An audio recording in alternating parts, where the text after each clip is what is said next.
Sylhet city কর্পোরেশনের বর্তমান mayor Anwaruzzaman চৌধুরীর নির্বাচনী স্লোগান ছিল গ্রিন ক্লিন স্মার্ট সিলেট গড়ে তোলা। এ প্রতিশ্রুতি পূরণে নানা পদক্ষেপ নিতে শুরু করেছেন তিনি। এবার ময়লা আবর্জনা মুক্ত ক্লিন বা পরিচ্ছন্ন সিলেট গড়তে নগরবাসীর প্রতি কঠোর বার্তা দিচ্ছে সিটি কর্পোরেশন কর্তৃপক্ষ। এ বিষয়ে নগর জুড়ে মাইকিং করা হচ্ছে। সোমবার দুপুরে এমন মাইকিং দেখা যায় মহানগরের বিভিন্ন স্থানে।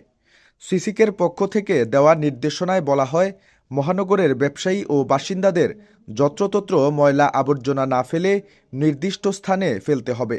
ব্যবসা প্রতিষ্ঠানের ময়লা আবর্জনা রাত 10টার মধ্যে নিকটস্থ ডাস্টবিন বা নির্ধারিত স্থানে ময়লা রাখতে হবে। কোনো অবস্থাতেই বর্জ্য বাইরে ফেলা যাবে না।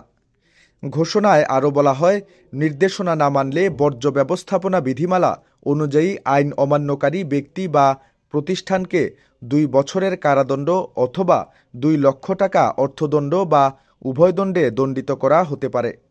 এছাড়া সিসিকের অনুমতি ব্যতীত দেওয়াল লিখন বা বিদ্যুতের খুঁটিতে পোস্টারিং করা যাবে না যত্রতত্র ব্যানার ফেস্টুন টানানো। তবে প্রয়োজনে সিসিকের অনুমতি নিয়ে যথাযথ নিয়ম মেনে বিজ্ঞাপন দেওয়া যাবে। বিনা অনুমতিতে বিজ্ঞাপন দিলে দায়ী ব্যক্তি বা প্রতিষ্ঠানের বিরুদ্ধে আইনানুগ ব্যবস্থা গ্রহণ করবে সিসিক। সিটি মেয়র আনোয়ারুজ্জামান চৌধুরী নির্বাচনের আগে তার ইশতেহারে বলেছিলেন, আধুনিক বর্জ্য ব্যবস্থাপনা প্রতিষ্ঠা আমার লক্ষ্য। নগর পরিচ্ছন্ন রাখতে ও আধুনিক বর্জ্য ব্যবস্থাপনা গড়ে তুলতে দেশি বিদেশি বিশেষজ্ঞ ও দাতাদের সহায়তা নেওয়া হবে। ময়লা আবর্জনা ও দুর্গন্ধ থেকে নগরবাসীকে মুক্তি দিতে পর্যায়ক্রমে সড়ক থেকে ময়লার ভাগাড়গুলো সরিয়ে নেওয়া হবে।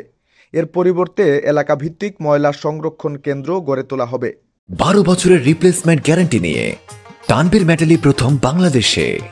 তানভীর মেটালের স্মার্ট পণ্য ব্যবহার করুন, স্মার্ট হন।